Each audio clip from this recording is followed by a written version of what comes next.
What's going on, everyone? Michael here. So, today's video is going to be on a topic that I was actually asked a couple of times on in some of the comments.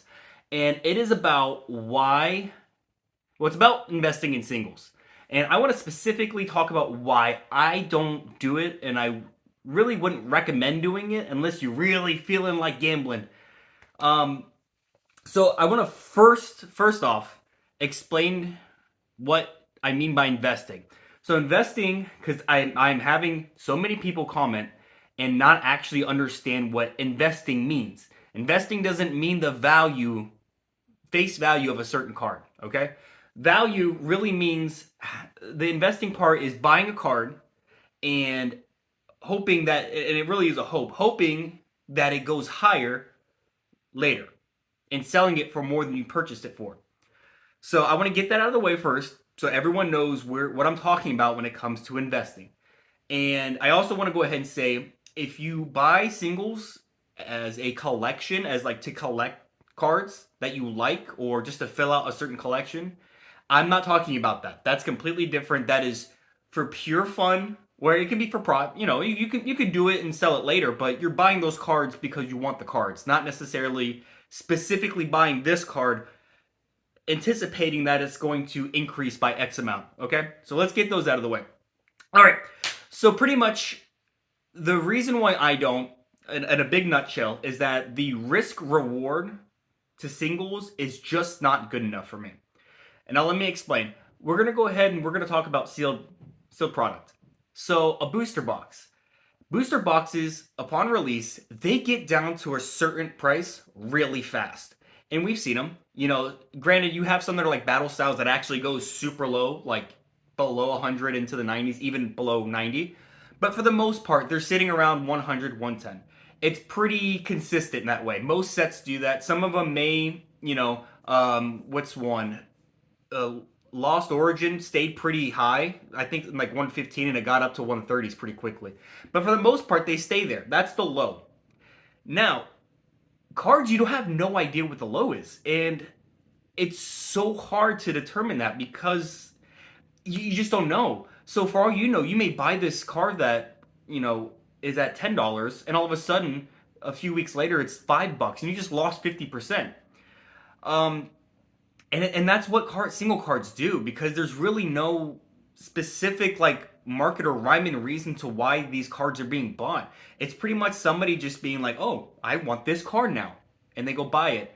Now sets, sealed product, they just age, and that's why they become desirable. It's like, I want this set because it's old now, and it's consistent. It goes up. Now obviously, again, the reward is you can have sets like Evolving Skies that just shoot up, and your riskiest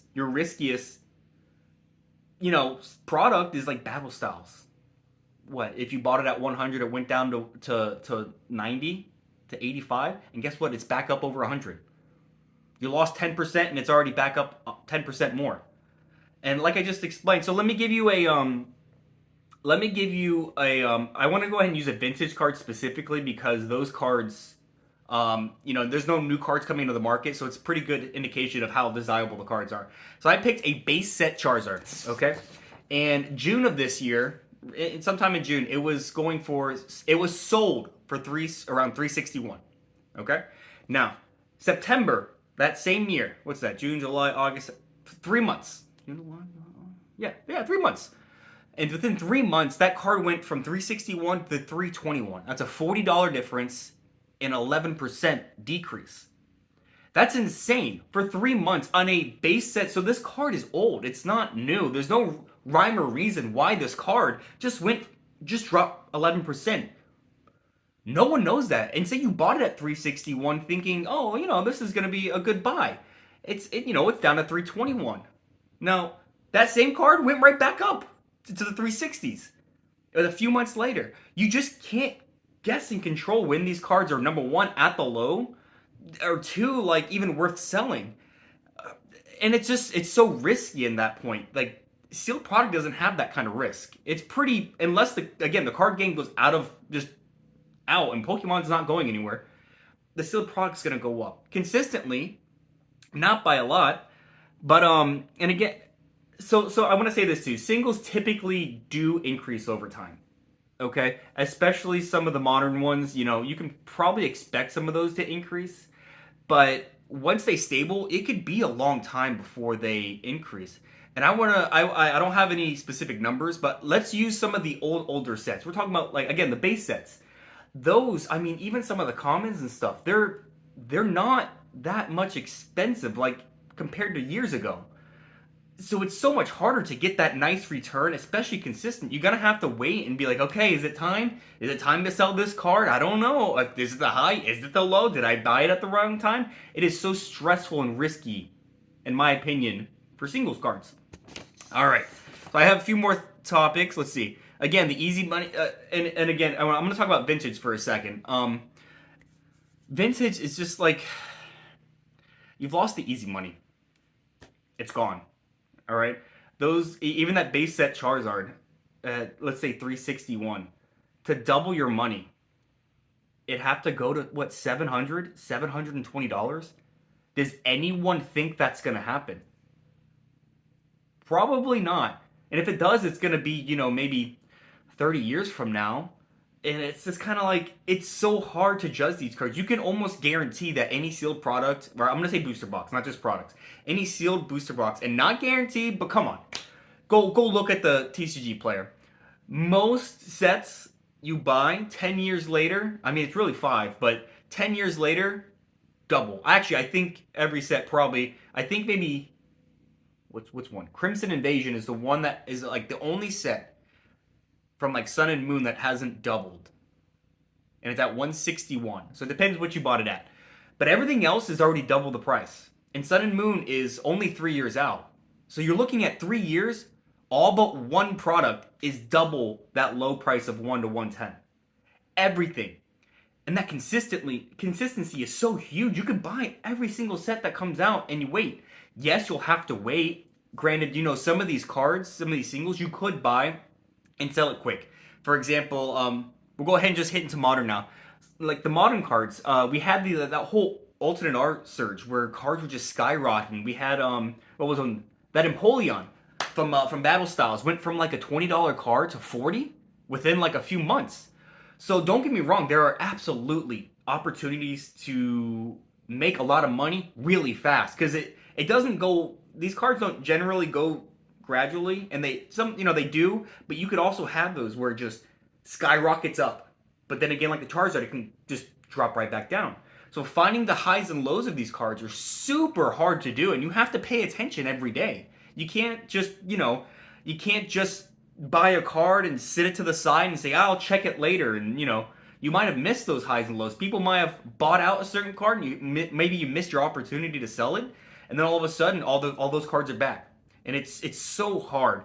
And with modern cards, so all these new sets coming out, there's this thing where people are pre-ordering these cards at such high prices. So obviously we're not going to pre-order. Do not pre-order any of these cards. If you pre-order a card, you are losing like anywhere between like 30 to like 80% of a card value after the set's released. And with modern cards, you also have the opportunity for more people to open these packs. So say we'll take, if you want to take Crown Zenith right now, let's take the Giratina, which I think is going for like 160. Don't quote me on that. Go check for the exact price. But so let's say you bought that now, and we have all these sets coming out, or not sets, all these new products with more packs. That 160 is probably not going to hold. Now I'm not telling you it's going to go down to $50. But that 160 could easily go down to 140, then 120, then 100. It's not that crazy to think that that card can do that. And that's pretty much everything. I mean, even Battle Styles. Battle Styles was all over the place. And as people buy them and crack them open, guess what? More of that product is going on the marketplace. And eventually it's going to get oversaturated to the point where people are going to have to start undercutting again to get rid of those cards. And one more thing with Modern, I want to say.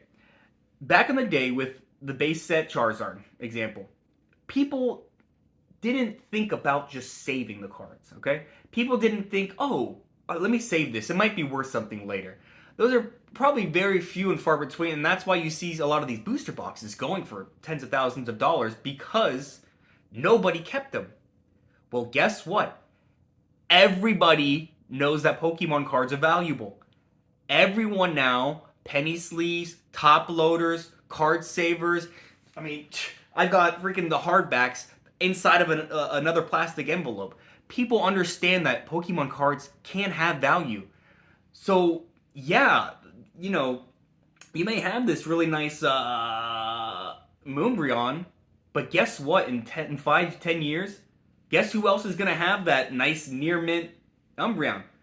Everybody else that bought it. Your near mint Umbreon is not going to be crazy. You know, this base set Charizard, I had to filter it to near mint because there wasn't really a whole, you know, it was a few each month. You know, but there's plenty of lightly played, moderately played. So these cards that, yeah, they look really nice and, you know, they're awesome cards, everyone's going to have this near mint. And it's not, your card's not going to be as valuable as you think they are. So I have another, when it comes to singles too, is when you go to buy these cards, you, unless you buy graded. So if you buy graded and you buy like a 9 or 10, you know that the card that you're getting is a 9 or 10. And with that comes a little bit more stability in the market where it's just the value of the card that you have to worry about, you know, going up or down. Now, let's say you buy a card off TCG Player and you're like, you know what? Let me pick a card. This shiny Charmander. I want to invest in that. And you go ahead and press order for near mints. And you bought it for 15 bucks. Now, all of a sudden, you get that card back and it's not centered. It's off, or worse, it has a little nick in it, right? Someone may think that, you know, it's a little white spot, and that white spot to them means nothing, and it's still a near mint. But maybe that's not a near mint anymore. Maybe most people would say that's, you know, lightly played. And then you have to now finagle and figure out what to value this card you just tried to, you know, invest in. And think, is this even near mint now? Is it the same value that I originally purchased it for? Because maybe it's less now. Maybe you're like, I can't. Maybe you know determine I can't sell this for near mint, and all of a sudden you just knocked off 10-15% of value in your card because somebody gave you a card that just wasn't the right price. And even if they give you a refund, you know what? You know, a slight refund for it. It's such a risk to take.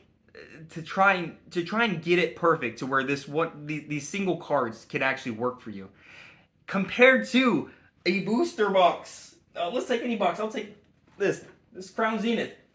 I bought this, and guess what? I don't have to do anything with it. I get to just keep it right here. Because guess what? It's sealed. It's sealed. The only thing that is going to change are people's desire for it. And guess what? As time goes on, those packs get fewer, and sealed product always goes up. Always. Consistently, if not better than consistently. And let's see, I think that's all I got. You know what? And I guess the only way, I know some people are going to talk about this, so I'm just going to briefly hit it. People are going to talk about grading cards, and they're going to say, hey, you buy cards, grade them, and when they grade them, they go up significantly in value. So let's take what's a good card? We'll take, you know, the Giratina Gold card that I talked about earlier, all right? So let's say you buy one of these cards with the anticipation of sending it for grading and then selling it once it's graded. Now, as I mentioned before, you have no clue what actual condition that card's coming in. Yes, it's probably going to come near mint, but guess what? Off-centered is near mint. A very little nick right here is near mint. So all of a sudden, this card that, while it sells for near mint, is actually PSA 8 or 9. And 8 or 9s are not worth anywhere near the same price as a 10. I think 8s are probably, some of them go for the same price as a raw card. So you just wasted time and money sending your card in. And people don't put PSA 10s online. They really don't. It's such a far-fetched idea to think that you're going to go get a PSA 10 online. Unless you specifically go and meet somebody and you see the card and maybe some pictures of your live chat and you see it and you can go from there. But that's so much extra work in the hopes of getting a PSA 10. And again, like I said before, everyone is doing this. Everyone understands the value of singles in the Pokemon cards and are sending. We had that huge boom where everyone was sending in junk slabs. People understand this stuff now. It's not new. Your PSA 10 Moonbreon is not special anymore. It's not selling for the same price because there's so many more of them. So all this culminated together is why I don't recommend. I'm gonna say don't recommend. I have bought some cards, and it was when I kind of first started, and I realized quickly that, like, you know what, it's probably not the best use of my money. I still have the cards, but I don't plan on ever looking specifically to buy certain cards and invest in. I am solely a sealed investor, solely. And I think it's the smartest way, and I think it's the most reliable way that really anyone should do it. You know, unless you really want to get like hot and heavy into going and looking at the charts and looking at recently sold, and like you enjoy that, I don't think there's a point in doing it. You're not gonna make, and even if you do say you get the, you know, the alt arts that we talked about that you know, went up in price, there's a good chance you have a bunch of other cards that just haven't done anything. So that's my opinion. That's why I don't invest in singles. And if you found the video helpful at all, if you liked it, found it entertaining, just leave a like, leave a comment too. Tell me if you invest in singles. Do you enjoy it? Because I know a lot of people do. Again, I had somebody argue about vintage singles in the one of the comments, and you know, they're wrong in my opinion, but it's my opinion.